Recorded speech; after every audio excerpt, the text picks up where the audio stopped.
Bom, então, iniciando a nossa aula de lubrificação aqui, nossa primeira aula desse novo item do módulo, da ementa do curso de vocês. Do contrário, lá em resistência a gente está um pouquinho atrás no cronograma, vamos dizer assim, mas em manutenção está indo bem. Está indo bem, acho que a gente está quase chegando na metade, e falta os itens que a gente vai estudar daqui para frente aqui são gostosos de estudar. Então, provavelmente vai sobrar um pouquinho de prazo lá na frente, no final do semestre.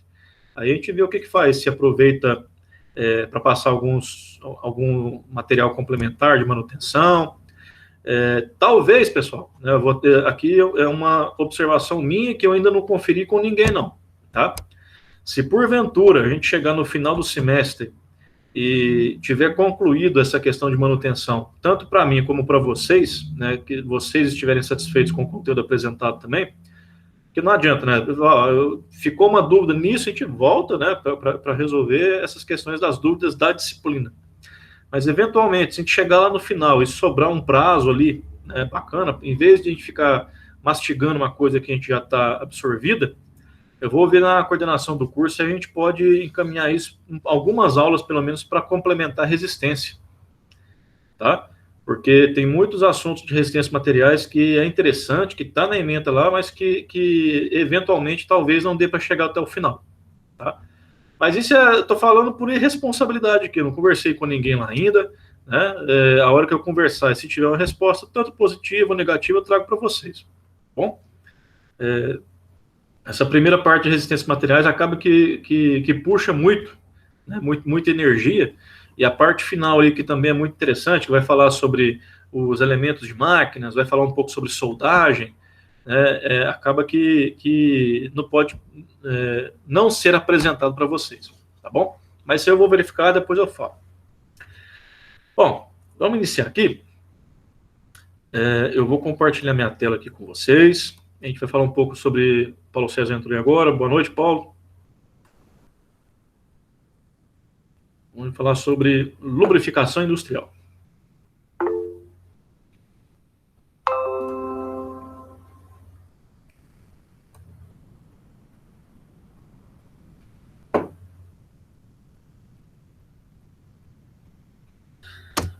Bom, pessoal, conforme eu falei para vocês, eu tirei os slides dessa aula da apostila que eu passei para vocês, tá?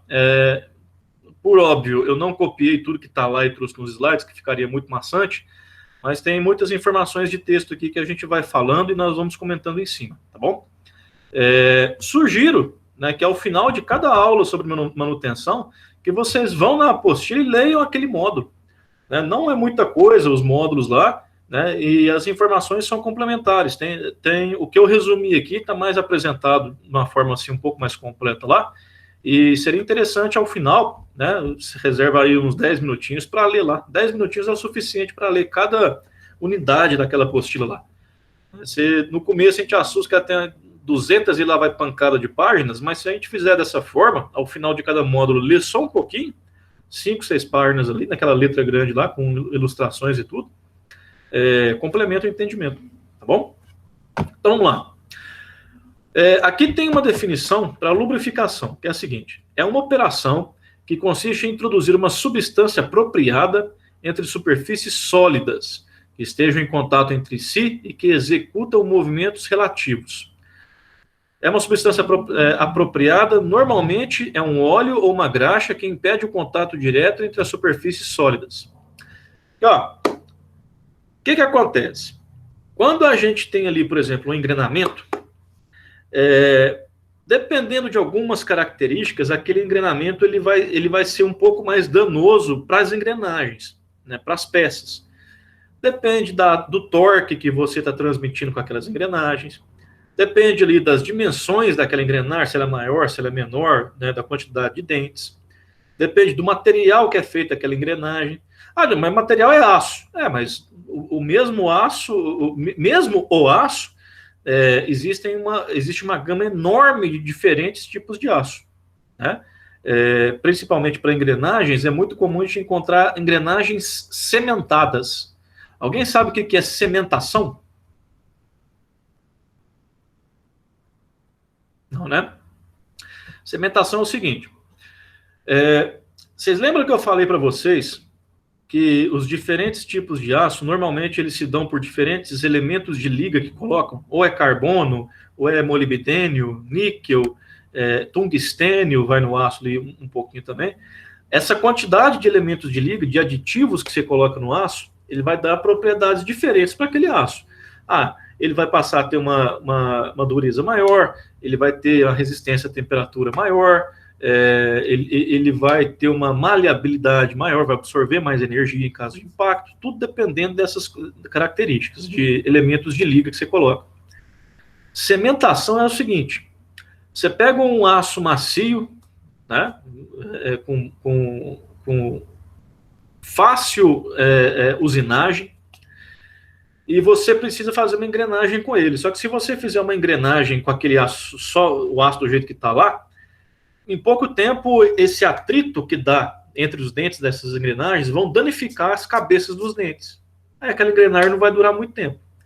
Se por um lado você precisa de um aço macio para você conseguir usinar, né, para você fazer diferentes coisas, trabalhos com aquele aço, depois que você faz os dentes e coloca para trabalhar, os dentes eles vão se deteriorar rápido. Então você coloca ali o melhor dos mundos. Você faz uma engrenagem, né, com aço macio, e depois você faz um tratamento para endurecer só os dentes daquela engrenagem. E como é que você faz isso? Você envolve esses dentes daquela engrenagem com uma espécie de capa de carbono, grafite, né? Você faz ali é como se você fizesse uma proteçãozinha em volta e enchesse aquilo lá com grafite. É um grafite específico, é um carbono lá. E você coloca isso num forno por um certo tempo. Com o calor, o carbono daquele grafite ele vai permeando naqueles dentes, ele vai infiltrando naqueles dentes, de forma que ao final do processo você tem uma engrenagem feita com aço macio, só que o carbono entrou nos dentes, tornando aqueles dentes mais duros. Entendeu? Esse é um tratamento superficial, muito interessante para fazer engrenagem, pinhão, coroa, esses negócios tudo é muito comum fazer isso por cementação, tá bom? Mas isso foi só uma curiosidade a mais. Vamos voltar aqui para a lubrificação. Esse atrito que essas engrenagens vão fazer um com o outro, ou qualquer elemento que está trabalhando ali em contato um com o outro, se ficar metal com metal, ou material com material, vai ter esse atrito, causado por essas forças externas, pelo torque, o peso, as cargas transmitidas, as velocidades relativas entre as peças, e esses parâmetros vão gerar desgaste naquela ferramenta, naquele engrenamento, né, naquele componente ali que está trabalhando em movimento. Então você aplica um lubrificante adequado, apropriado para aquele tipo de operação que está acontecendo, baseado naquela carga, naquela velocidade. Você vai utilizar um lubrificante adequado. Tá? Não pode ser qualquer a Deus dará, não. E o que vai acontecer? Microscopicamente, esse material deixa de fazer contato um com o outro. Por quê? Porque entre eles vai criar uma película muito fina, mas que isola um do outro praticamente. Se você tem ali uma película oleosa que proporciona um deslizamento, anulando ou baixando muito aquele atrito entre os componentes, você tem a transmissão daquela força, né, a transmissão daquela força daquele movimento, ganhando, por outro lado, durabilidade nas suas peças. Tá? E isso não é só com engrenagem. Você tem, por exemplo, uma mesa num barramento deslizante, né, de um torno mecânico, por exemplo, você tem que lubrificar aquele barramento lá para que você consiga deslizar aquilo com facilidade. Né? O objetivo da lubrificação é eliminar ou reduzir o atrito existente entre dois componentes que se movimentam entre si, que têm contato. Bom? Para quê? Para aumentar a vida útil daquilo ali, para você aumentar a eficiência daquele equipamento, né? Porque não é interessante você perder energia em calor, né? No atrito que vai gerar calor, vai dispersar e com o tempo você danificar aquele material para ficar trocando o componente. Né? Então, lubrificação entra aí. Vamos voltar. Quando recobertos por um lubrificante, Os pontos de atrito das superfícies sólidas fazem com que o atrito sólido seja substituído pelo atrito fluido. É isso que eu falei. Você tem uma membrana que isola as duas peças e você proporciona um deslizamento. Você consegue transmitir aquele movimento e aquela potência, aquele torque, né? Só que sem fazer um contato direto entre peças ali. Ou seja, em atrito entre uma superfície sólida e um fluido. Nessas condições, o desgaste entre a superfície será bastante reduzido. Esse é o conceito de lubrificação, né? Você transmitir força e movimento entre componentes ali, criando uma película entre eles para que você consiga transmitir isso sem danificar os componentes, aumentando a vida útil deles. Bom? E com isso você não tem criação de calor, você não tem dilatação das peças, elas não ficam travadas ali com o tempo por conta dessas deformações. Ok? Vamos lá. Além dessa redução do atrito, outros objetivos são alcançados com a lubrificação, se a substância lubrificante for selecionada corretamente. Ó, por que ele fala corretamente? Porque lubrificantes, pessoal, são elementos, são substâncias químicas, tá? Cada substância química, né, de acordo com a sua estrutura e tal, estrutura molecular, ela tem certas propriedades diferentes, né? Não é porque graxa é tudo graxa, né, que a mesma graxa vai servir para qualquer coisa. Então, cada tipo de lubrificante, dada a sua estrutura química ali, tem capacidades diferentes, né? Alguns vai ter menor dissipação de energia na forma de calor, redução da temperatura, pois o lubrificante também vai refrigerar aquela peça, tá? Redução de corrosão, redução de vibrações e ruídos e redução do desgaste. Foi isso que a gente comentou no slide anterior lá, né? As finalidades para se utilizar um lubrificante também estão relacionadas aí. Bom? Aí vem o seguinte, vamos fazer uma definição do que é atrito, né? Na montagem de um conjunto mecânico é possível observar o contato direto existente entre as peças que o compõem, né? Eu tenho lá um engrenamento, à medida que os dentes vão se engrenando, né, dá para perceber que tem um contato direto ali. Do contrário, um deslizaria sobre o outro e não teria esse acoplamento. Quando uma das peças queira trabalhar em movimento relativo à outra, existe o atrito cinético. E é isso que a gente tem que tentar evitar, né? O que vai impactar na geração ou não de atrito, né? Sempre vai ter atrito, né, entre componentes que se movem e fazem contato entre si. O importante é que você consiga identificar isso e reduzir. E para reduzir, a gente tem que entender quais que são as variáveis que vão contribuir para a geração desse atrito.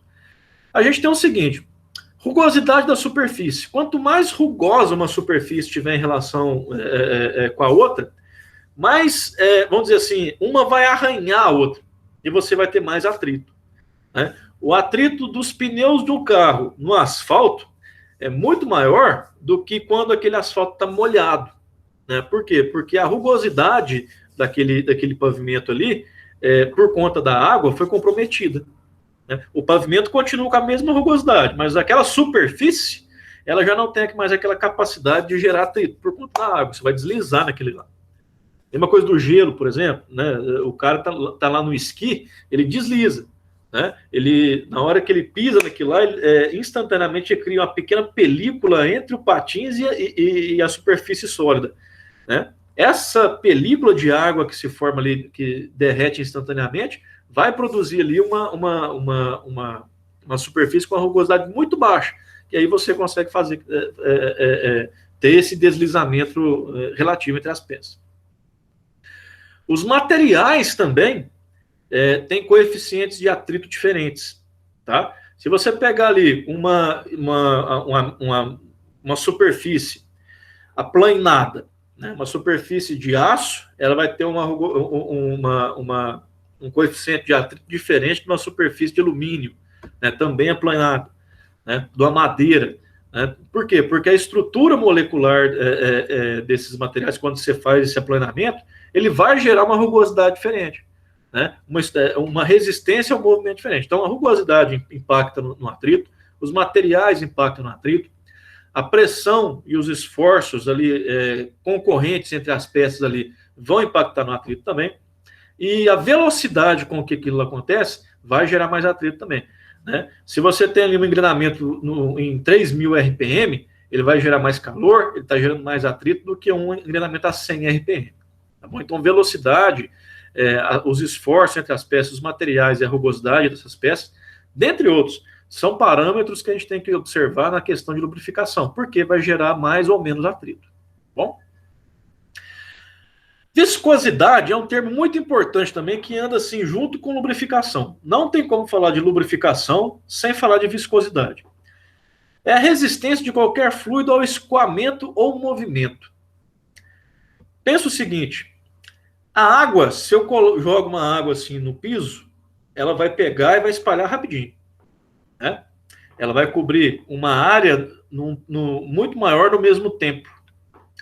Se eu pegar uma jarra com mel e jogar assim, ela vai bater na mesa e ela vai cobrir uma mesma área que a água, só que num tempo muito maior, tá? Essa resistência que esses fluidos têm em escoar é chamada de viscosidade.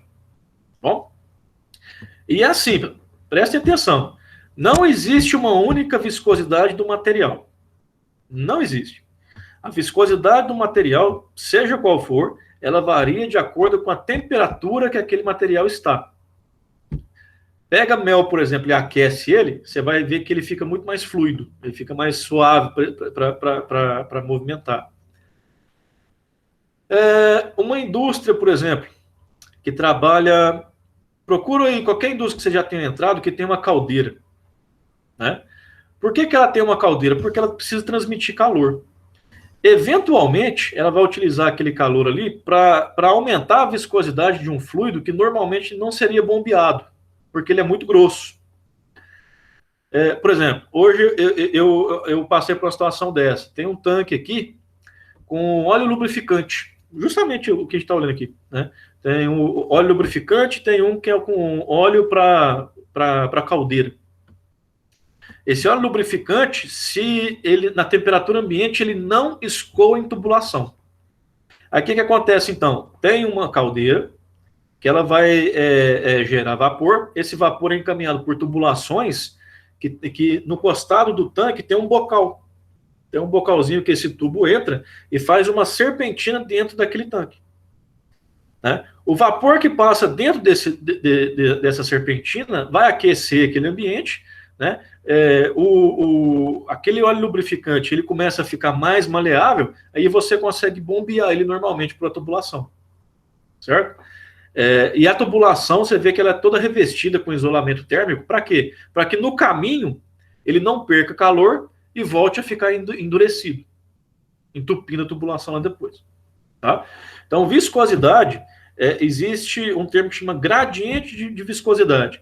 À medida que você pega o mesmo fluido, né, e vai movimentando a temperatura dele, que você vai estudando as características de viscosidade dele. Bom? A definição... Reginaldo falou um negócio aí. Ô, Reginaldo, me perdoa, eu tô com a tela completa aqui, eu não li o chat não, deixa eu ver aqui. Deixa eu falar para você o que falou aqui. Óleo BPF tem muito esse problema aí. Né? Ô, Reginaldo, ajuda a gente aqui. O que significa essa sigla, BPF?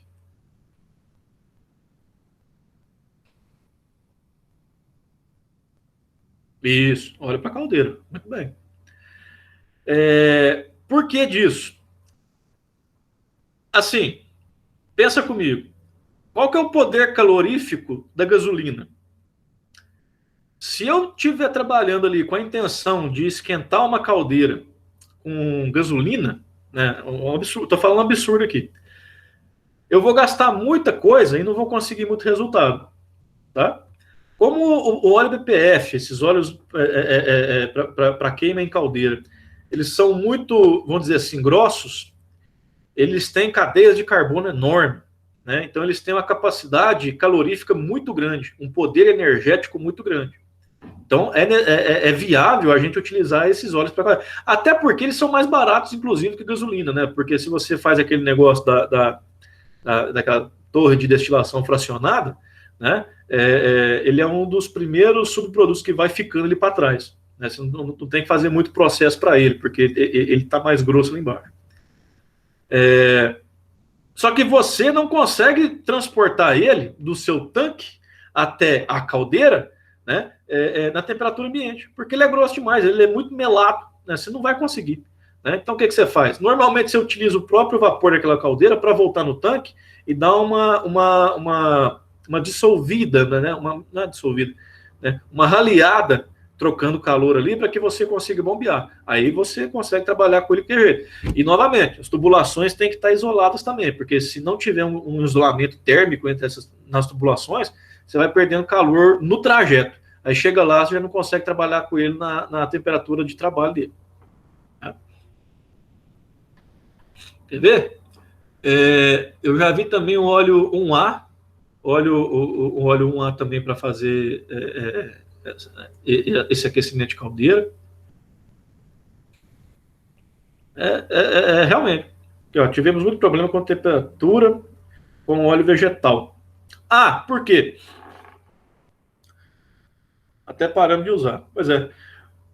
Pergunta, Reginaldo, você tinha muito problema com resina, não tinha? Com óleo vegetal? Formava ali uma espécie de uma borra muito grande, não é? Isso. O óleo vegetal, pessoal, ele é muito interessante para certos aspectos, tá? Mas aí eu vou te perguntar, por que você não tem hoje no Brasil uma política para ter carro 100% biodiesel? Já pensaram nisso? Deixa eu sair daqui que tá dando um negócio infinito aqui. Deixa eu parar de compartilhar. Por que não existe, por exemplo, um carro 100% biodiesel, um caminhão 100% biodiesel? Porque é o seguinte, o biodiesel, como todo óleo vegetal, ele é muito bacana. Só que ele gera uma espécie de parafina, uma borra vegetal, uma gordura vegetal, que se eu colocar aquilo no motor puro, ele vai entupir o meu motor inteiro. Por isso que a política a política de mistura de biodiesel no governo, ela começou baixinha. Se eu não me engano, ela começou com 2%, há muitos anos atrás. Começou com 2%, aí foi para 4%, foi subindo. Se eu não me engano, hoje ela está em 15%. Ela teve uma resolução alguns anos atrás, que ela falou que ia subir 1% por ano, até chegar em 15%. 15 ou 20, não, acho que é 15% mesmo. Estava em 13, passou para 14 e ia chegar em 15. Acho que chegou em 15 nesse ano. 15% de biodiesel do diesel que você coloca no caminhão, no seu carro a diesel, né? No posto lá, 15% daquela mistura é biodiesel. Por que não tem mais? Justamente por conta dessas propriedades dos óleos vegetais. 15% foi o que, nas análises de eficiência em motores, foi o que se percebeu que era o limite para que a gente não tenha perda de eficiência naquele motor, né? E que ainda tem esse balanço de benefício, né? Porque é bacana você ter biodiesel no Brasil, é um combustível verde. Futuro vai ser combustível verde, você vai ver.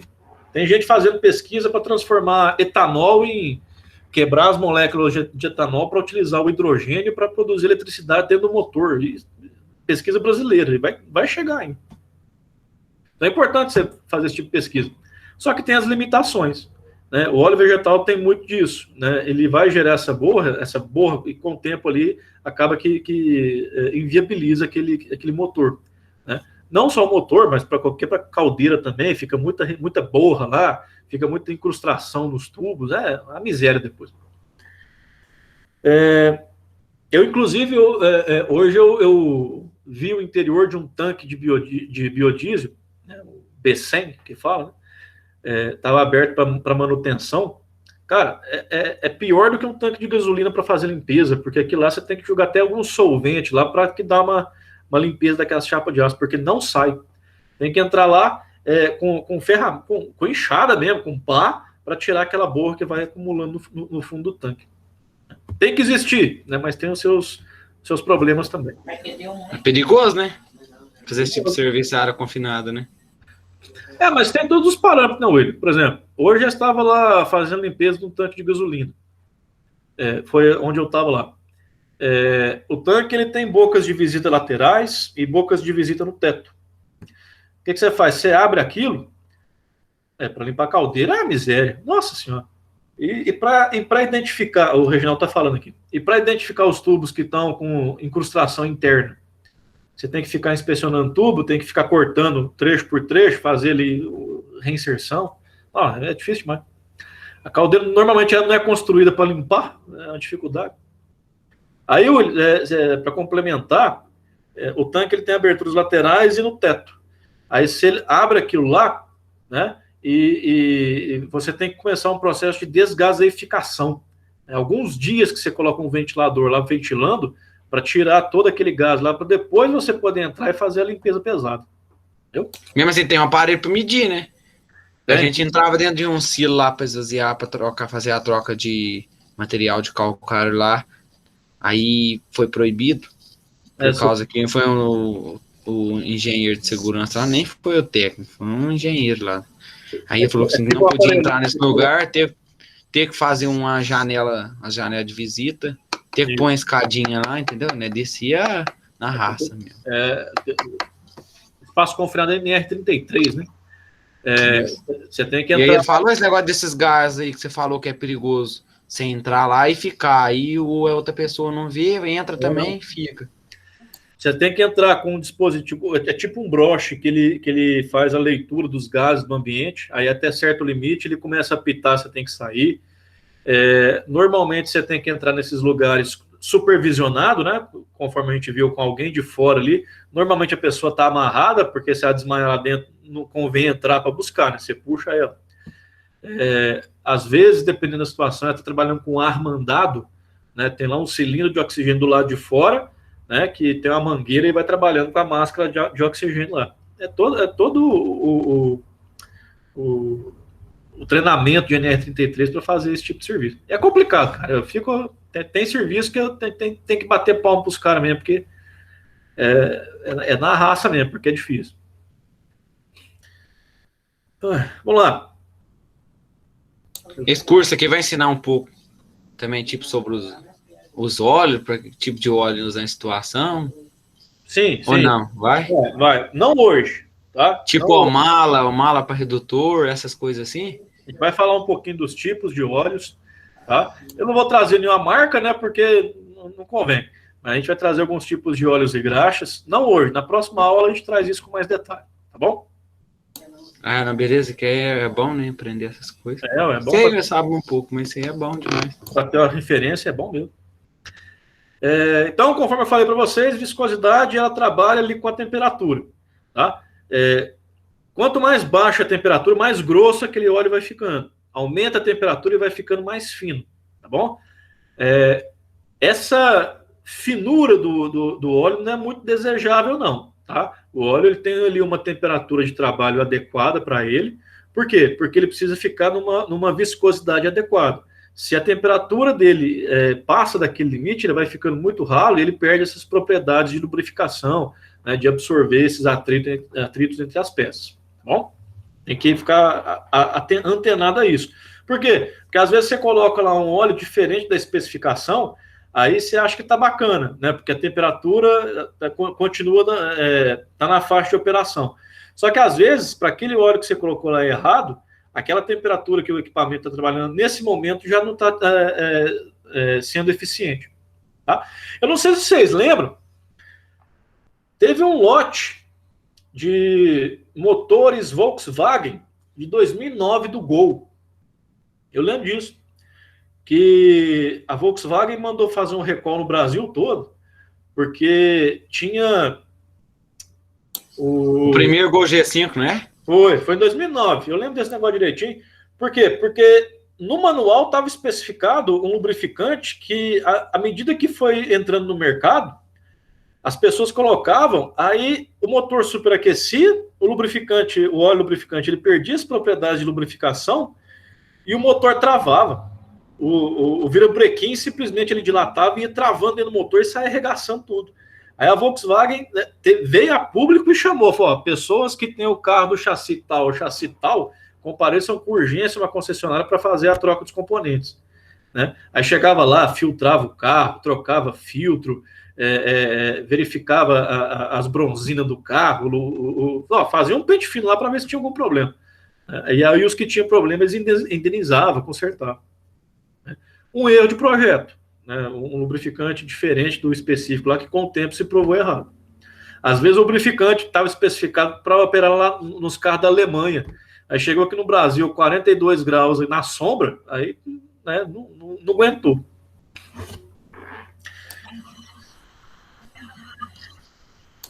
E, ó, a gente vai falar agora aqui sobre os tipos. Tem dois tipos de viscosidade que é interessante a gente entender, tá? Existe a viscosidade dinâmica e a viscosidade universal, né? Você vai encontrar esses dados aí. Quando a gente fala em viscosidade, normalmente é a viscosidade dinâmica que as pessoas estão falando, tá? O que ele vai trazer? Ele vai falar o seguinte, ó, a viscosidade não é o quanto um fluido ele consegue ocupar de área, escoar numa superfície ali num certo tempo. Só que a viscosidade dinâmica ela vai correlacionar a força que é necessária para fazer esse escoamento acontecer. Né? Você tem que aplicar uma força para vencer aquela resistência para fazer esse escoamento acontecer. Isso aí tem correlação com a viscosidade dinâmica. A gente vai ler isso aqui, ó.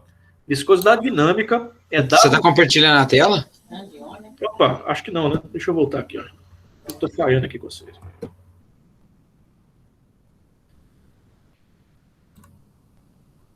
Valeu, Will, obrigado. De nada. Aqui, ó. Aí vamos lá, viscosidade dinâmica é dada em termos de força requerida, ó, o que eu falei, é a força que você precisa fazer para vencer aquela resistência que aquele óleo lá está fazendo, porque ele não está querendo escoar, tá? Força para mover uma unidade de área a uma unidade de distância. Isso. Eu acho que escrevi errado aqui, é uma unidade de tempo, tá, pessoal? É uma unidade de área para uma unidade de tempo. Então é isso, viscosidade dinâmica é isso. É quanto você faz uma correlação entre a força que você precisa fazer para que aquele óleo ele escoe para uma certa superfície, ou um certo conduto, um tubo, alguma coisa assim, tá? Aí você vai encontrar a definição também de viscosidade cinemática. Viscosidade cinemática normalmente a gente usa quando está fazendo estudos de perda de carga, tá? Eu tenho ali um fluido sendo bombeado por uma tubulação pressurizada e quando eu estou utilizando lá, eu costumo usar mais a viscosidade cinemática. Até porque é o seguinte, as unidades da viscosidade cinemática, elas são mais palatáveis, elas são mais simples da gente entender, né? Por exemplo, eu gosto de usar só essa aqui, de metros quadrados por segundo. Aquele fluido, ele escoa, se eu jogar ele numa mesa ali, ele vai ocupar tantos metros quadrados no segundo, né? Porque é a unidade internacional. Mas a gente encontra também que essa mesma unidade de viscosidade cinemática, ela é representada muito em centistokes, tá? Vocês vão, quando vocês se depararem com coisas sobre lubrificação, viscosidades, é muito comum você encontrar unidades em centistokes, ou stokes, né? Centistokes é 1/100º de stoke. Ah, Jonathan, mas o que é isso, centistoke? Cara, é que nem temperatura. Você tem temperatura em Kelvin, você tem temperatura em graus Celsius, em Fahrenheit, em Rankine, existe uma caceta, e tem mais ainda, existe um monte de escalas de temperatura.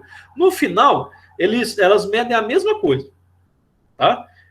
Ou seja, existe uma correlação, você consegue traduzir Kelvin em graus Celsius, em Celsius em Rankine, Rankine para Fahrenheit, Fahrenheit para Celsius de novo, né? Você consegue fazer toda essa conversão.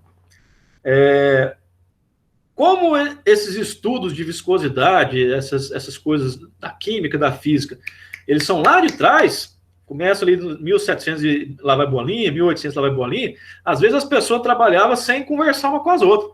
Aí depois juntava lá, falei, caramba, ó, estou medindo viscosidade numa unidade que eu inventei aqui que chama centistokes. Não, a minha aqui é outra, eu estou usando a minha que eu inventei aqui porque nos meus cálculos tá certo. Então, beleza. Aí veio o sistema internacional depois e criou ali uma unidade comum para ser trabalhada. Mas as outras continuam operando. É que nem as forças lá no sistema inglês. KIP, KSI, Libra, tem um monte de coisa lá que a gente não usa, mas que existe e é possível fazer conversão. Nesse caso de conversão, eu queria apresentar uma ferramenta para vocês que eu uso muito, inclusive. Que é esse site aqui, ó. Aqui, entrando nesse site aqui, eu consigo converter unidades de qualquer coisa para qualquer coisa, né? Eu vou entrar aqui, por exemplo, e aqui já tem algumas conversões rápidas, né, as mais conhecidas, mas, por exemplo, eu quero converter tempo. Aí eu clico aqui, e aqui eu tenho o meu dado de entrada em alguma coisa e o meu dado de saída em alguma coisa. Aí, por exemplo, eu quero saber quantos que são 55 milissegundos em... Deixa eu fechar isso aqui, peraí. 55 milissegundos em horas. Aí eu vou e clico aqui. Ele já converte para mim. Se eu quiser, por exemplo, pressão. Eu vou pegar aqui um monte de coisa. Vamos pegar aqui Pascal, quilopascal, que a gente está trabalhando muito frequentemente. Eu quero converter 100 quilopascal em... Vamos ver aqui. MCA, metro de coluna d'água. Eu chego aqui e converto. Eu quero converter em bar. Cadê o bar aqui? Está aqui. 100 kPa em bar é quanto? É 1 bar.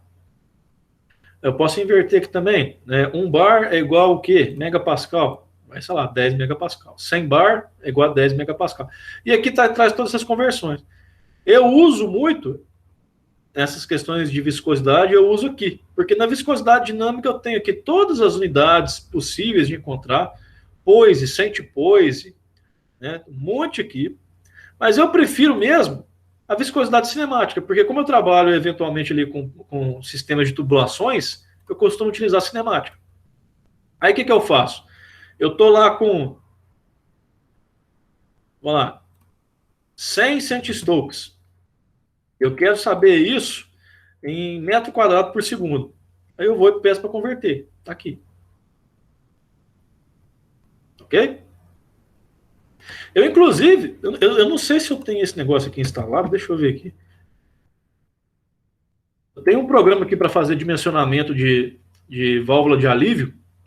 Vocês vão ver que em certo momento aqui ele me pede a viscosidade do fluido que está sendo trabalhado. Aqui, por exemplo, aqui, ó.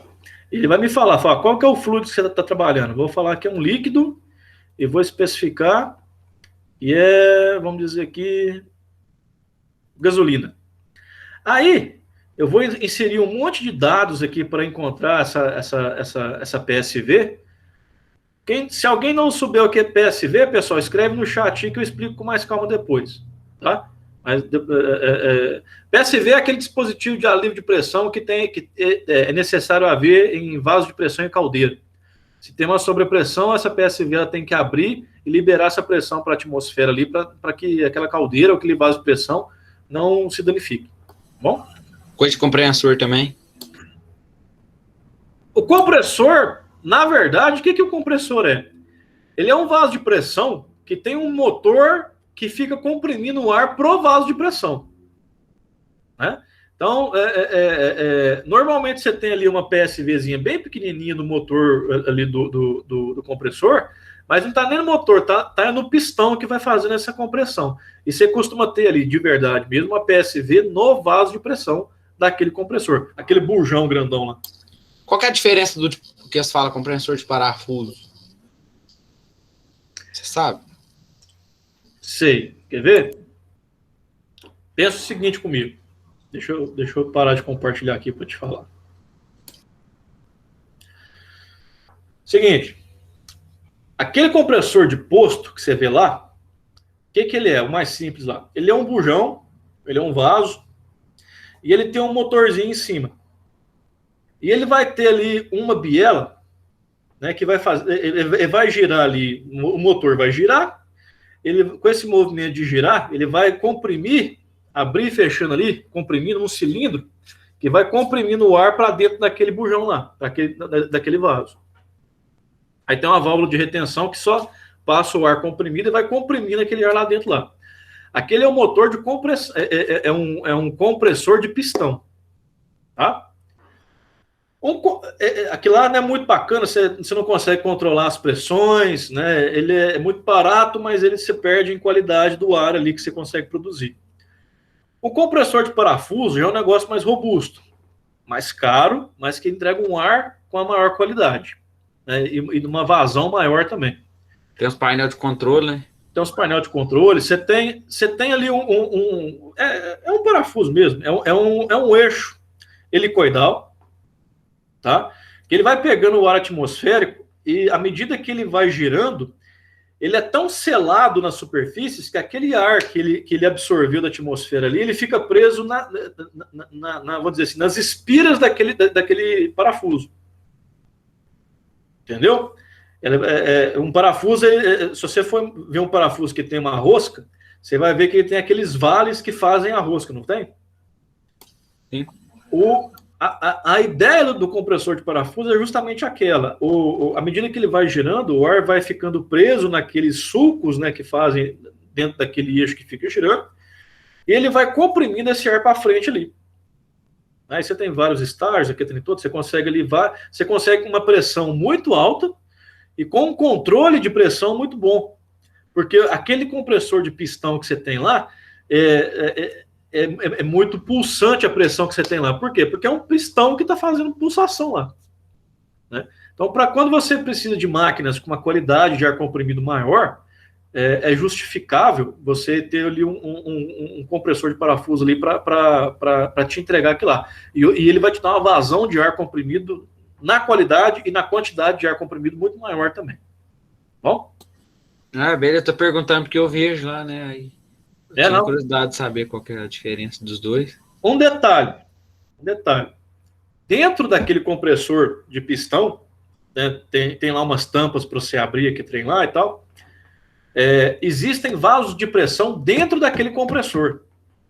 Costuma ter 2 ou 3 vasos de pressão dentro do compressor ali. Além daquele vaso grandão que fica do lado de fora lá, que vai acumulando, né, o acumulador, vamos dizer assim, naquela caixa que é o compressor de pistão, que é o compressor de parafuso, existem vasos de pressões lá dentro, que são necessários de inspeção pela NR13. Bom? Já cheguei em empresa que tem lá um compressor de parafuso lá, tá há 10 anos, nunca verificaram os vasos de pressão que tem lá dentro, tá gerando risco de danificar um compressor que está lá muito bacana, está operando, mas que pode quebrar porque o vaso vai arrebentar. E aí é caro, né? Muito caro. É um investimento muito grande num compressor desse. Beleza, Will? Obrigado. Vamos voltar para lá. Onde é que eu estava? Deixa eu compartilhar aqui.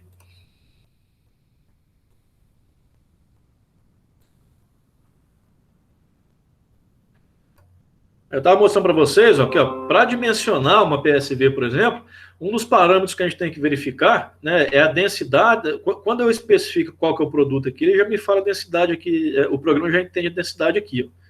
Ele já traz a densidade do produto. Mas a viscosidade ele não traz. Aí eu tenho que inserir isso aqui manualmente. Por que ele não traz? Porque vai depender da temperatura de operação. Aí eu coloco aqui a viscosidade cinemática, aí eu busco ela aqui, ó. Metros quadrados por segundo. Eu gosto de utilizar isso aqui, que é mais fácil de fazer as conversões. Tá? Esse programa aqui eu só mostrei aqui para exemplificar mesmo.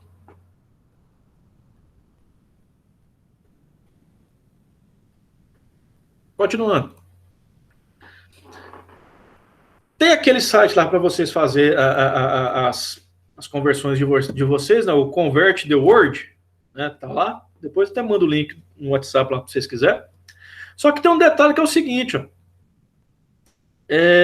Eu posso, se eu tenho a viscosidade dinâmica ou cinemática, eu consigo converter entre elas, porque ó, a viscosidade cinemática é a viscosidade dinâmica dividida pela densidade do fluido. Então, se eu tenho o fluido, eu sei a densidade, se eu tiver um, eu tenho outro. Tá bom? Eventualmente, se eu... Jonathan, mas eu não vou fazer cálculo disso. Onde é que eu vou precisar calcular a viscosidade cinemática, a viscosidade dinâmica do negócio? Realmente, você não vai. Mas quando você abrir um manual, normalmente você não encontra os dois valores lá, não. Você vai encontrar um deles, ou a viscosidade dinâmica, ou a viscosidade cinemática. E normalmente ele nem fala o que está lá, se é uma ou se é outra. Ele vai trazer a viscosidade, tanto. Aí vai te trazer a unidade, né? A unidade vai estar lá em poise, centistoke, metro quadrado por segundo. Aí você precisa saber, fala, pô, mas eu vou comprar um óleo com qual viscosidade? O vendedor está me perguntando qual a viscosidade que tem que ter. Eu tô colando as placas aqui, né? Aí você vai naquele sitezinho que eu mostrei para vocês agora, né? Lista lá quais que são as opções lá e você vê, cara, centistoke e viscosidade cinemática. Então, no manual, está falando de viscosidade cinemática. Ô, vendedor, a viscosidade que eu preciso é tanto metro quadrado por segundo. Mas não, amor. Aí o vendedor não vai saber também, né? Porque o vendedor às vezes só sabe vender, não sabe nem detalhes do que está vendendo. Não, senhor, mas eu não tenho esse óleo, não. Eu só tenho ele em centistoke. Aí você, pera aí, vendedor, deixa eu converter aqui. É assim, sem assado. O valor é tal. Tem? Não, esse eu tenho. Beleza? Porque às vezes você está aí com dificuldade de encontrar um lubrificante, você vai lá na casa do chapéu para comprar que trem, que às vezes do seu lado ele tem. Você só não sabe o nome que o pessoal está vendendo aqui lá. Bom? Eu não vou ler tudo isso aqui, não, né? Mas o que ele traz aqui é o seguinte, que os lubrificantes eles podem ser gasosos, líquidos, sólidos ou semissólidos. Vamos falar um de cada um ali. Vocês já viram, por exemplo, alguns mancais de rolamento que eles funcionam com pistão? Eu acho que turbina de carro vai ter umas coisas assim. Ele funciona com o ar passando. Por quê? Porque o ar cria uma espécie de colchão que faz com que aquele eixo, como está girando muito rápido, o ar não deixa ele ficar batendo nos mancais. Então, o próprio ar faz aquela lubrificação. Ele não lubrifica, ele cria uma espécie de colchão de ar, né, um efeito solo, assim, mais ou menos, que impede aquele contato. Então, por isso que a gente pode falar também que um lubrificante ele pode ser gasoso também, tá? Mas é exceção. Você tem lubrificantes, a maior parte deles são líquidos, que são os óleos em geral, semissólidos, que são as graxas, né, que é aquele formato pastoso, e os sólidos, principalmente como grafite. Se você está com, por exemplo, o vidro do seu carro, o vidro elétrico está subindo bem devagarzinho, pega grafite de lapiseira, dá uma moída nele de alguma forma, vai ficar um pozinho bem fininho, vai? Joga naquela fresta lá, né, onde está o vidro lá, que você vai ver que lá vai melhorar. Por quê? Porque aquele grafite ele está fazendo um papel de lubrificante sólido daqueles componentes ali. Não é o correto, não, tá, pessoal? Vai lá na loja lá e eles têm um produto certinho lá para fazer e tal. Mas que. Eu já fiz isso aí já. Eu também já. Melhora pra caramba. Tem grafite em pó. Ô, João, pode falar. Só uma pergunta. A viscosidade cinemática, você falou que era medida como? Viscosidade cinemática, ela tem diversas unidades. Né? E eu gosto de usar metro quadrado por segundo. Tá. Não é porque eu vi aqui, eu entrei aqui nesse site que você falou aí, e aqui estava como polegada quadrada por segundo. Também, né? É uma unidade de área dividido por um tempo. Quer ver? Vamos voltar lá? Dava 6,45 stokes. Aqui, ó, viscosidade cinemática. Eu tenho os dados de entrada aqui. E eu tenho os dados de saída aqui, ó. Stokes, centistokes, metro quadrado por segundo, centímetro, milímetro, pé quadrado por segundo, polegada quadrada por segundo. Aí eu vou e faço a conversão do jeito que eu precisar. É porque já caiu direto. Já tinha caído direto, polegada quadrada. Pois é. É muito interessante isso aqui. Eventualmente eu preciso converter muita coisa, principalmente pressão, porque se tem um negócio que tem variação de unidade, é pressão. É bar, quilo, pascal, é chato pra caramba. E aí eu gosto de traduzir essas coisas. Valeu. Vamos lá. Classificação dos óleos quanto à origem deles. Eles podem ser minerais, vegetais, feito o Reginaldo já comentou alguns casos aí para nós, óleos animais e óleos sintéticos, tá? Os minerais são substâncias obtidas a partir do petróleo e, de acordo com a sua estrutura molecular, são classificados em paranífero, tá, né? Mas é isso. Os óleos minerais, eles são derivados do petróleo, pessoal. Se você for colocar óleo no seu carro, por exemplo, no motor do seu carro, óbvio, o fabricante vai falar qual que é o óleo adequado para você utilizar ali. Atualmente, esses fabricantes, eles estão especificando só os óleos sintéticos. Por quê? Porque, por eles serem sintéticos, eles já foram desenvolvidos para suportar cargas de temperatura, de pressão muito maiores do que os naturais, vamos dizer assim. Tá?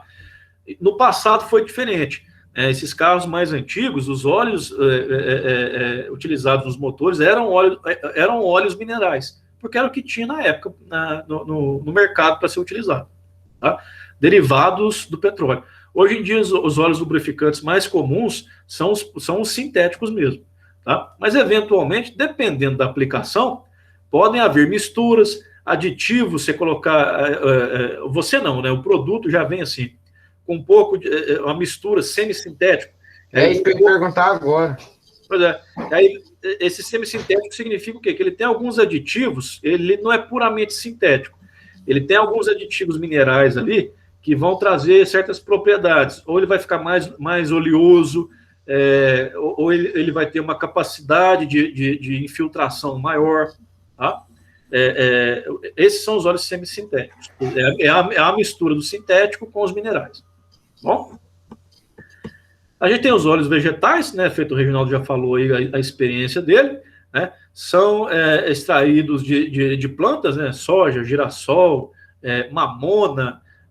Esses óleos acaba que hoje em dia tem uma aplicação muito grande medicinal, fabricação de medicamentos, de remédios, né? Como até perfumes também é utilizado, tá? Mas para lubrificação os vegetais não são muito utilizados também não. São utilizados em algumas coisas? Podem ser, mas dependendo da aplicação, né, você vai ter a aplicação de óleo vegetal, ou uma mistura entre eles ali para fazer uma coisa adequada. Tá bom? Óleos animais são extraídos de animais como baleia, cachalote, bacalhau, capivara, etc. Na época do livro Moby Dick, aquele negócio da baleia branca, não sei se vocês já leram. Moby Dick, baleia rosa, já parte, não vi tudo, não. É um cachalote, aquelas baleias brancas, né? Na época que aquele livro foi escrito, existia uma caça-baleia muito grande, justamente por conta da banha, né, daquela gordura da baleia. Por quê? Porque praticamente todas as grandes cidades da Europa eram iluminadas, os candeeiros que tinha nas ruas eram utilizados com óleo de baleia. Por isso que tinha a caça-baleia muito necessária naquela época. Né? Só uma curiosidade. Mas também, né, normalmente, óleo animal puro para fazer lubrificação industrial não se aplica. Tá? Eventualmente, dependendo ali de uma propriedade que é necessária alcançar, de uma atividade muito específica, tem ali uma mistura, um percentual, né? Até porque os óleos vegetais, esses óleos vegetais e animais, eles se deterioram muito rápido. E eles são um meio muito fácil de proliferar bactérias e contaminadores. Ele se oxida muito rápido, entendeu? E os óleos sintéticos mesmo, né, que criaram óleos através de cadeias químicas ali, destinados especificamente para atividade industrial. Silicones, resinas, glicerinas, isso aí. A Braskem faz muito isso. Eu não sei se vocês já ouviram falar da Braskem. Deve ter ouvido, né? Envolveu nesse escândalo de corrupção uns anos atrás aí com a Petrobras. Mas é uma refinaria que tem no Rio Grande do Sul. Ela é natural do Rio Grande do Sul, mas tem várias unidades. São Paulo, no sul do país. E o esquema deles é fazer muito disso, desses óleos sintéticos também. Eles trabalham com os óleos minerais, mas com esses óleos sintéticos também. Lá. Aqui eu vou falar um pouquinho sobre... Eu falei sobre os óleos lá antes. Eu vou falar aqui sobre os semissólidos, né, que são as graxas, e os sólidos, que são o exemplo do grafite que eu passei para vocês.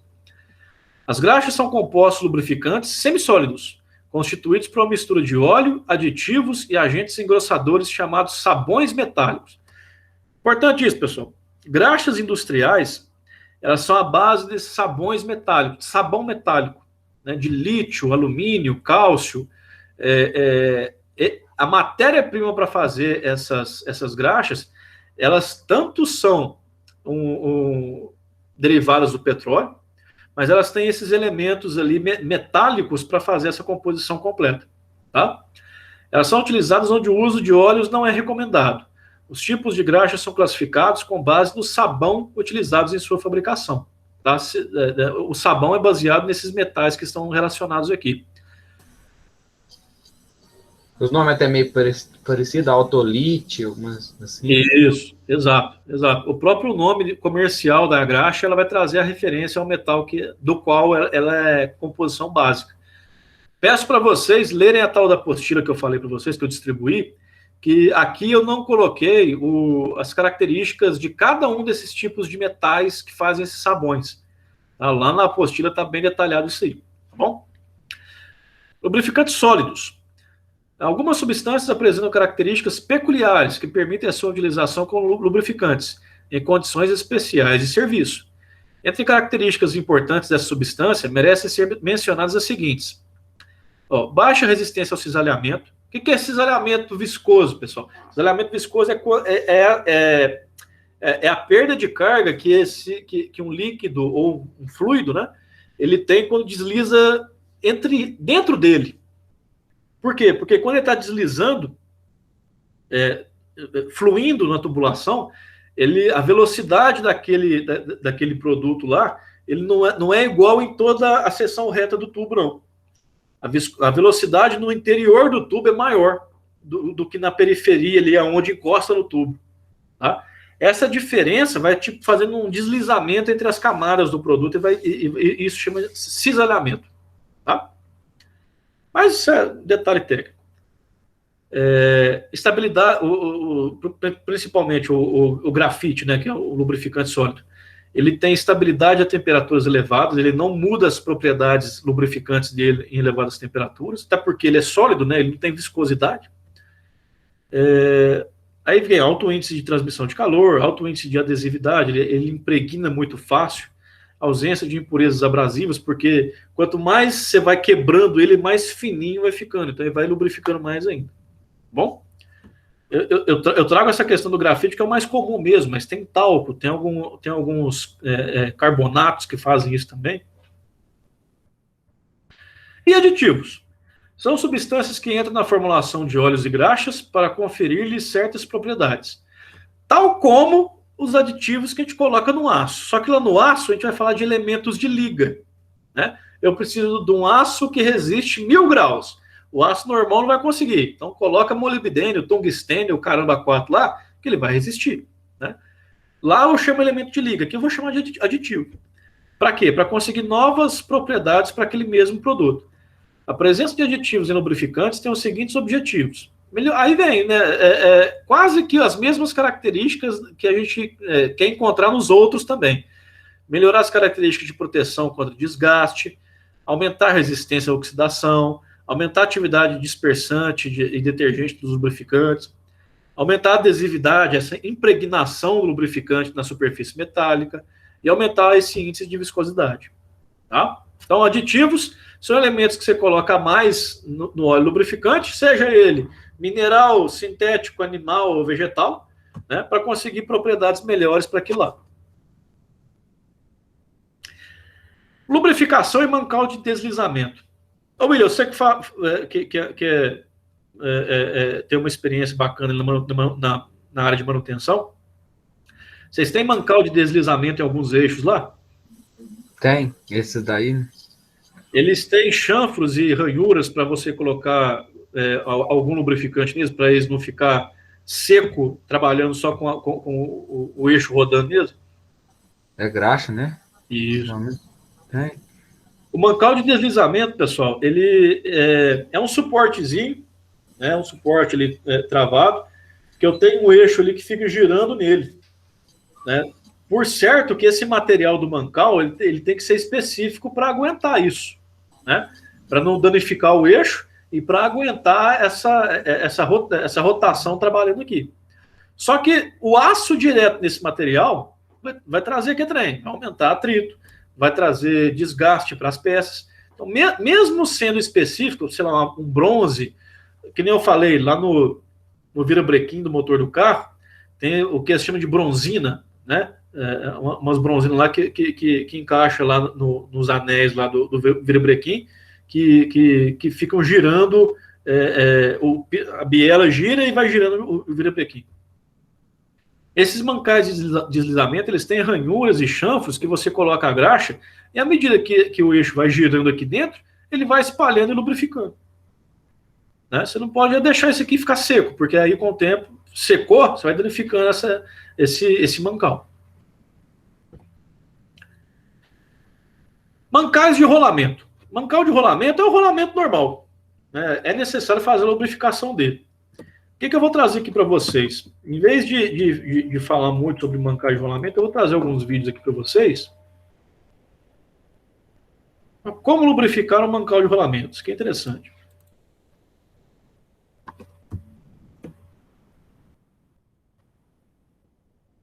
Hoje falaremos sobre como lubrificar seu rolamento em bancada. Esta operação é de suma importância para garantir que haja a película lubrificante na primeira rodagem do seu equipamento.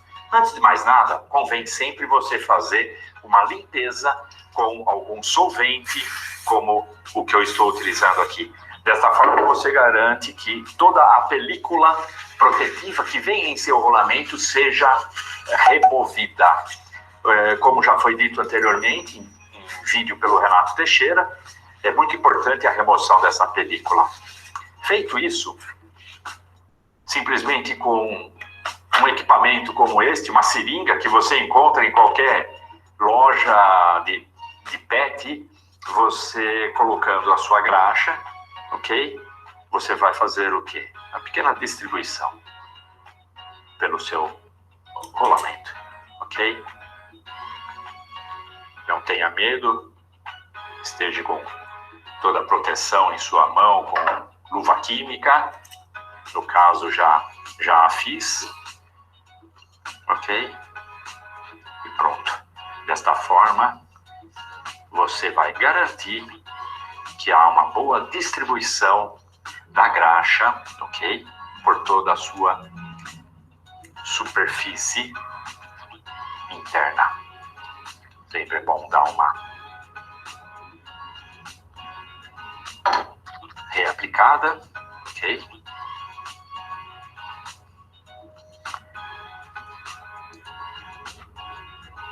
E pronto. Basicamente, o seu rolamento vai estar lubrificado para a primeira montagem e dessa forma você vai evitar, ou melhor, garantir que a graxa esteja completamente distribuída pelo seu rolamento. Em um rolamento de esfera, não é muito diferente. Você basicamente vai buscar preencher o espaço vazio. No caso, eu estou exagerando aqui, mas conforme no último vídeo, ou melhor, conforme no vídeo que foi apresentado pelo Renato Teixeira de quantidade de graxa em rolamento, você pode estar, por exemplo, distribuindo em pequenas quantidades ou colocando de uma forma completa. E da mesma maneira, você faz o giro manual para que a graxa possa se distribuir adequadamente. Só para vocês terem uma ideia, algo que não deve, em hipótese nenhuma, ser feito, é pegar um rolamento todo blindado e abri-lo. Quando você abre um rolamento blindado, que teoricamente vem com graxa, você vai se deparar com uma quantidade ínfima. Normalmente os rolamentos blindados, ou ZZ, conhecidos como ZZ, são rolamentos que estão adequados para um fator de rotação de até 500 mil. E aquela quantidade que está ali é aproximadamente 1/3 do espaço vazio do rolamento, ok? Fica aí essa dica para vocês terem a melhor lubrificação e a melhor montagem possível dos seus rolamentos.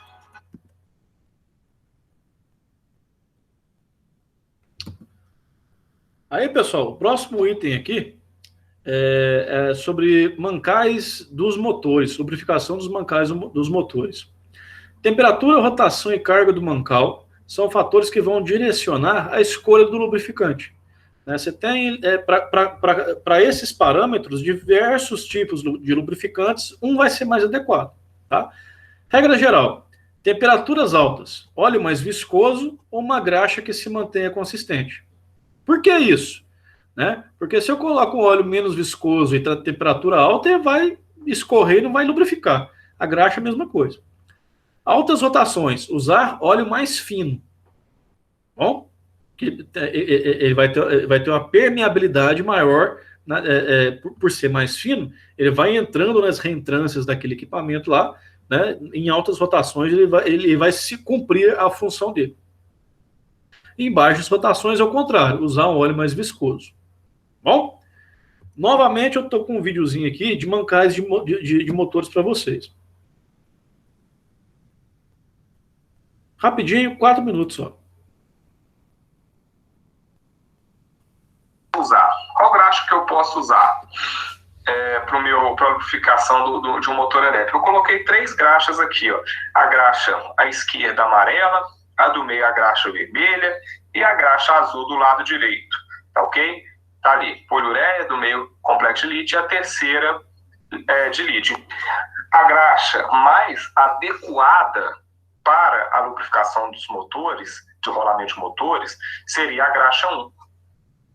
Por que eu fiz aqui? Isso aqui eu já fiz de provocação. Vou explicar o porquê direitinho, mas eu fiz de provocação o seguinte: eu coloquei a graxa azul como 3, porque todo mundo fala que a graxa azul é a graxa de motor, mas eu coloquei exatamente assim para desmistificar isso, porque a cor da graxa não tem nada a ver com a qualidade dela. Tá? Coloquei exatamente para desmistificar. Porém, a gente já sabe na prática que a graxa, por exemplo, a Polirex EM da Móvel, que é utilizada, outras graxas para motores já colocaram a coloração azul para identificar ela facilmente. Tá? Porém, essa graxa aqui, a base dela é poliureia. Então, quem prestou atenção na base, olha aqui, ó, o que eu coloquei na amarelinha aqui? Poliureia. Então, quem prestou atenção na questão da qualidade, da composição do lubrificante, acertou. Quem foi pela cor, errou, tá? Então vamos lá, por que a poliureia? Já vi que tem gente que já comentou.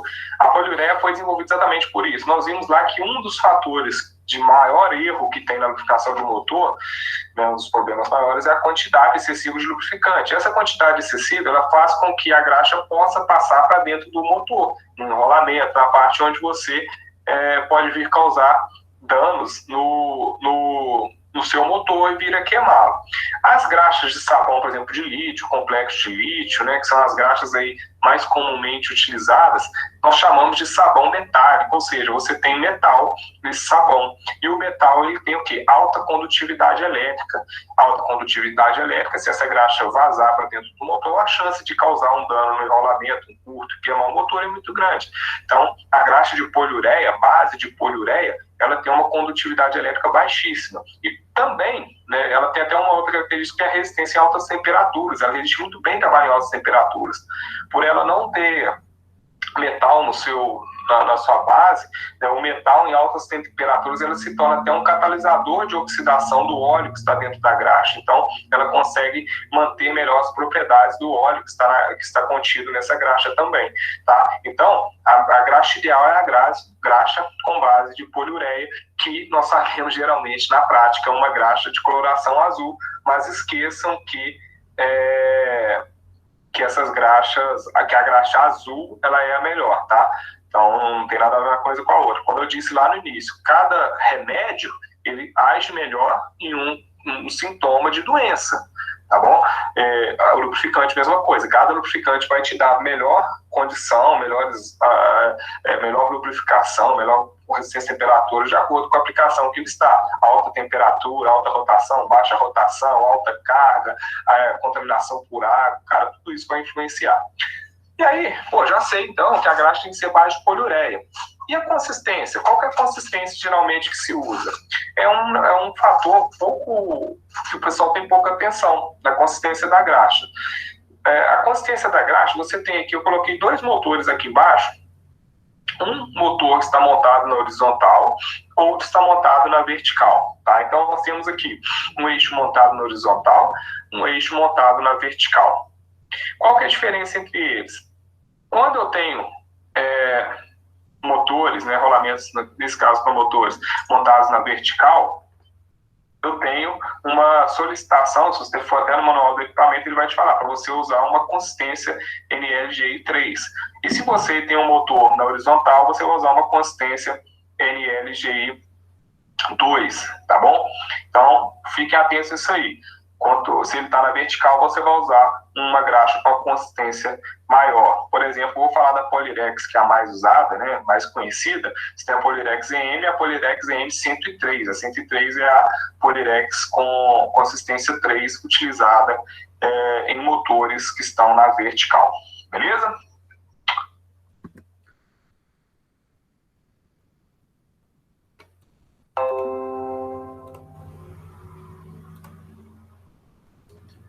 Pessoal, seguinte, sugiro vocês a começarem a seguir canais, principalmente no YouTube, que vão falar sobre os assuntos da profissão de vocês. Esse canal, desse vídeo que eu acabei de mostrar, ele é do canal que chama Portal da Inspeção. Tá? Cara, tem assim, muita coisa lá nesses videozinhos curtinhos, tem algumas lives de algumas horas também, tem vídeo de tudo quanto é tipo de coisa lá, que vai falar sobre um monte de coisa em inspeção e manutenção também. Tá? É bacana a gente começar a seguir coisas relacionadas à profissão da gente, porque vira e mexe é um conhecimento novo que aparece. Bom? Eu sou tipo de canal só que é de elétrica. Eu sou inscrito em um monte de canal de elétrica, tem uns conteúdos muito legais. Pois é. Eu estava até comentando isso com um colega meu que está aqui. A facilidade que é hoje para conseguir informação e a falta de vontade das pessoas de chegar nessa informação, porque eu comecei a fazer faculdade em 2005, o YouTube foi fundado em 2005, então assim, hoje em dia você consegue encontrar o curso de engenharia da USP inteiro no YouTube, as aulas daquelas matérias básicas, né, as físicas, os cálculos da vida, tá tudo lá. Na minha época, já estou ficando velho, na minha época não tinha essas coisas, hoje em dia tem, e às vezes as pessoas não correm atrás, está lá de graça, né? Esse portal da inspeção é muito bacana. Depois você manda o nome lá no grupo. Com coisa que cor de graxa vai definir alguma coisa, hein? Já vi graxa tudo quanto é cor. Tem gente que compra carro pela cor também? Tem gente que já compra. Tem verde, amarela. Não, mas se tiver um carro assim, ó, um modelo de carro, qual o problema de escolher a cor do carro? Mas tem gente que a cor que manda. Ah, tá. Aqui, pessoal, tem mais um slide aqui que eu ia falar sobre lubrificação e engrenamentos. Esse aqui eu vou deixar para a próxima aula, tá bom? Eu vou mostrar aqui para vocês aqui agora um videozinho do telecurso, que vai falar muita coisa do que a gente já comentou aqui. Mas, obviamente, né, é uma produção lá didática, eles vão ter mais informações para complementar, tá bom? É rapidinho, né, acho que é 13 minutinhos que tem esse videozinho aqui.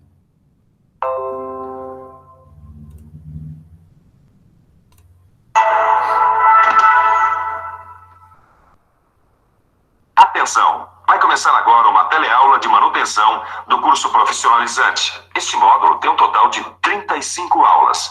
Hoje você vai assistir a teleaula número 31. Bons estudos!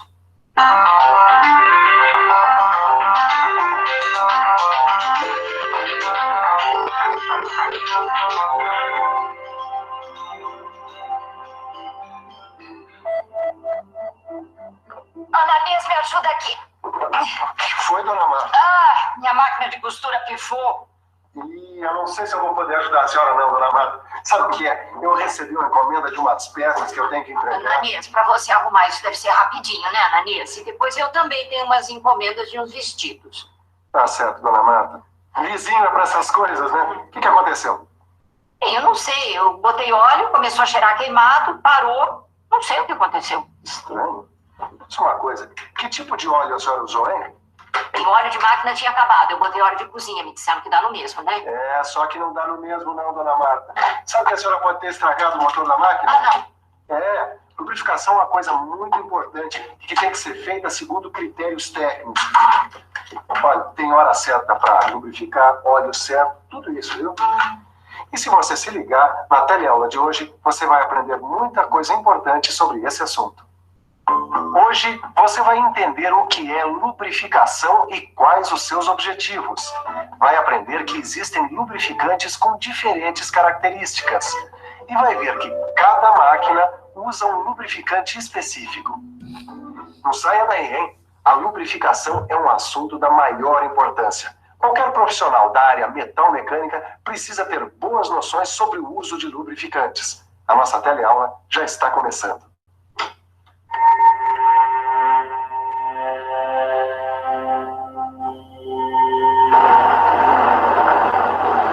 E aí, Tito, o que você está fazendo? Ô, Caio, eu estou praticando aqui um pouco da lubrificação industrial.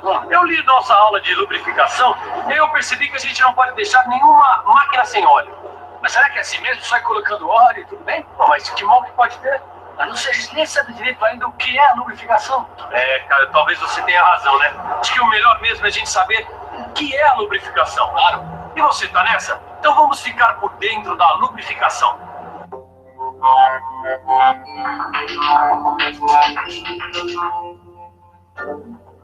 Quando duas peças sólidas funcionam em contato, o atrito é inevitável, principalmente se as peças não estão lubrificadas. E lubrificar significa justamente isso: introduzir uma substância entre essas duas superfícies, de modo a diminuir o atrito. Depois de lubrificadas, as peças não mais entram em atrito uma com a outra. O atrito passa a ser entre cada uma das peças e a camada de lubrificante que se formou.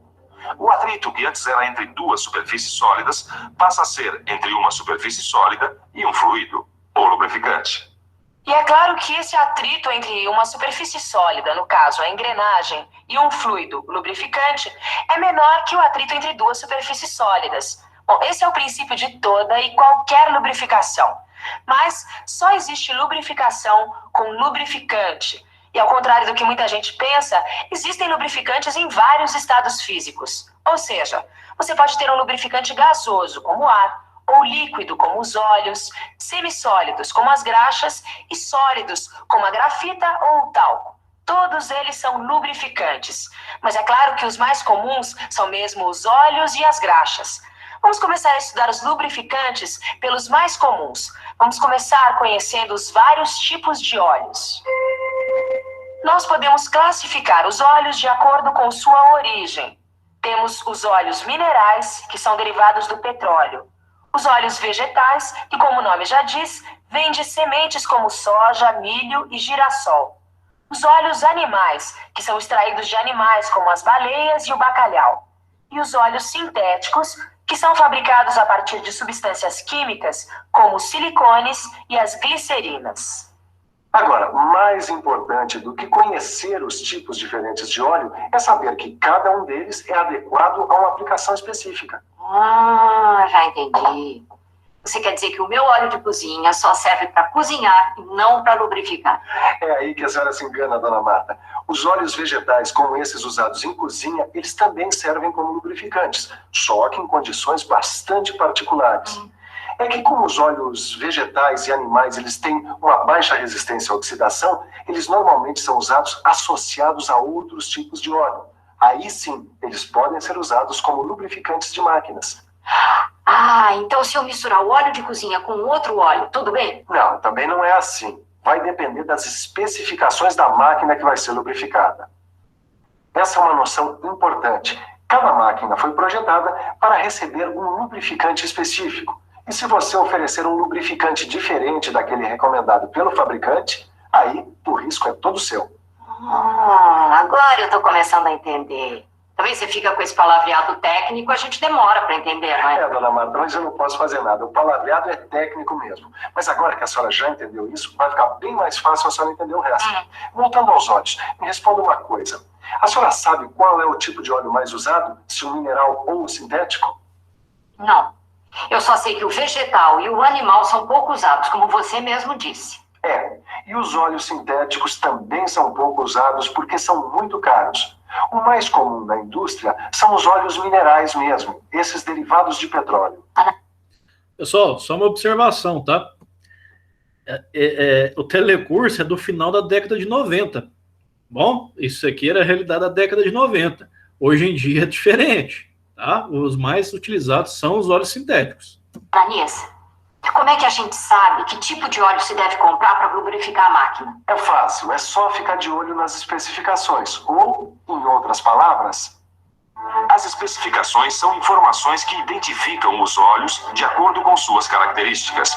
Essas informações são fornecidas pelos fabricantes depois de submeter os produtos a uma série de ensaios. Os óleos passam por ensaios de viscosidade, que é a resistência ao escoamento oferecida pelo óleo. Ensaios de ponto de combustão, de densidade, entre outros. É a partir dos resultados desses ensaios que a gente tem como avaliar se o óleo é adequado para este ou para aquele tipo de lubrificação.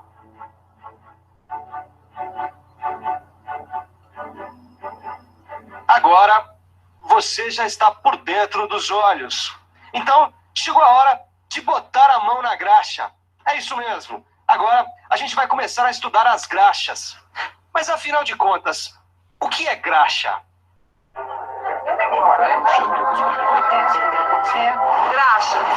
Graxas são compostos lubrificantes semissólidos, formados por uma mistura de óleo, aditivos e sabões metálicos. É claro que as graxas que a gente usa no sapato são diferentes das graxas que a gente usa na lubrificação. Aliás, assim como os óleos, existem diferentes tipos de graxas. A diferença entre elas está no sabão. Como você viu, as graxas são compostos que levam sabões metálicos. E é de acordo com esses sabões que elas são classificadas. Assim, temos a graxa à base de alumínio, à base de cálcio, à base de sódio, à base de lítio, à base de bário e a graxa mista, que é resultado da mistura de vários desses sabões.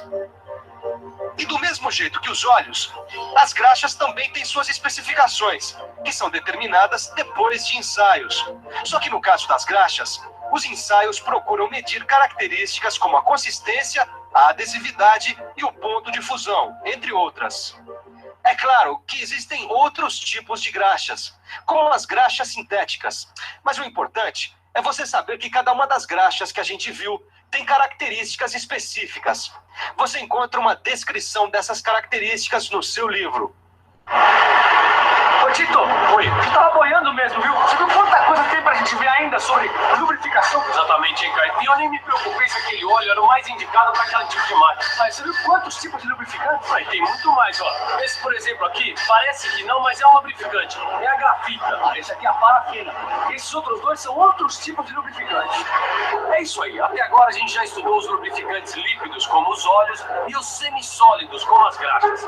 Essas duas substâncias aqui são exemplos de lubrificantes sólidos. Deixa eu ver aqui, Tito. Olha só, algumas características desses lubrificantes. Por exemplo, eles têm uma grande estabilidade em altas temperaturas, alto índice de adesividade e não têm impurezas abrasivas, que podem comprometer o desempenho da lubrificação. E é por essas e outras características que muitas vezes eles são misturados a outros lubrificantes para melhorar o desempenho. Tá tudo aqui. Quer dizer que muitas vezes esses lubrificantes sólidos servem como aditivos para outros lubrificantes? Bem, agora você já conhece um pouco mais sobre lubrificantes.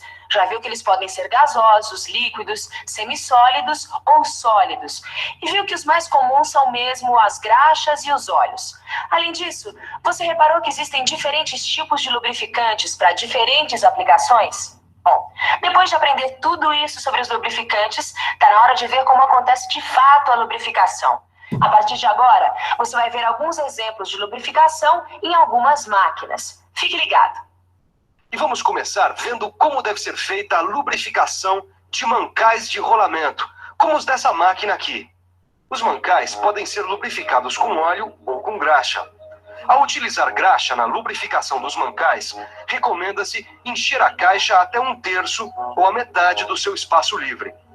Se a lubrificação for feita com óleo, o nível deve ser mantido baixo, não excedendo o centro do corpo rolante inferior. A troca do óleo depende da temperatura em que o mancal trabalha e o grau de poluição do ambiente. Maior a temperatura, mais poluição, menos durabilidade para o óleo. Isso que a gente viu foi apenas um exemplo. A gente lubrificou um mancal de rolamento. Para outros tipos de mancais, a lubrificação também tem que ser diferente. Os detalhes dos outros tipos de lubrificação você confere no seu livro. Quer dizer que dependendo da máquina, o jeito de fazer a lubrificação também muda? Muda sim. Por exemplo, essa sua máquina de costura aqui, ela deve ter engrenagens fechadas. Ou seja, as engrenagens elas estão protegidas dentro de uma caixa. A gente vai ter que usar um óleo capaz de formar uma película que evite que as saliências microscópicas das superfícies das engrenagens se toquem diretamente. E também vai ter que levar em consideração a temperatura em que a máquina trabalha, o tipo de engrenagem que ela usa, etc, etc, etc. Eu achando que óleo de cozinha resolvi.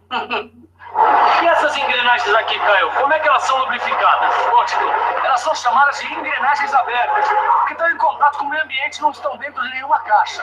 Dá só uma olhadinha. Esse tipo de engrenagem deve trabalhar com películas de lubrificantes bem finas entre os dentes das engrenagens. É que a lubrificação só deve ser feita periodicamente. No caso de engrenagens abertas, a lubrificação deve levar em conta, entre outras coisas, a temperatura, as condições ambientais e o material de que as engrenagens são feitas. Um outro tipo de máquina que você pode ter que lubrificar é uma máquina ferramenta como essa aqui. Nesse caso, uma máquina CNC. Bom, esse tipo de equipamento está ficando cada vez mais sofisticado e cada vez mais diversificado, com cada fabricante usando as suas próprias especificações.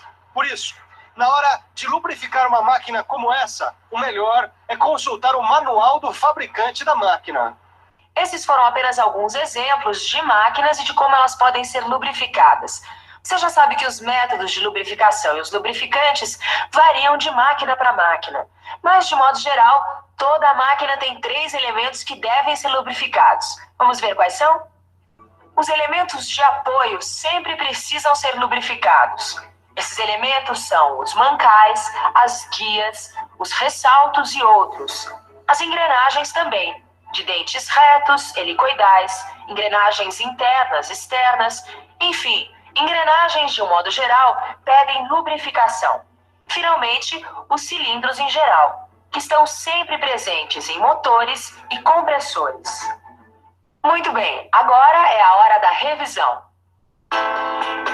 E atenção, se liga aí, que é a hora da revisão. Na teleaula de hoje, você aprendeu que a lubrificação é um item fundamental em qualquer indústria e que existem critérios técnicos para lubrificar máquinas e equipamentos. Você aprendeu que existem diferentes tipos de lubrificantes, projetados para diferentes tipos de lubrificação, cada um com suas características. Por fim, você viu alguns exemplos de máquinas e de suas respectivas lubrificações. Nanias, você está demorando muito. Eu tenho que fazer o almoço. Quando ficar pronto, você me avisa, tá bem? Obrigada. Dona Marta, nem me convidou para o almoço. Bom, deixa eu acabar isso, que eu ainda tenho muito trabalho pela frente. E você também. Não esqueça de pegar seu livro e estudar tudo que a gente viu hoje. Bons estudos e até a próxima.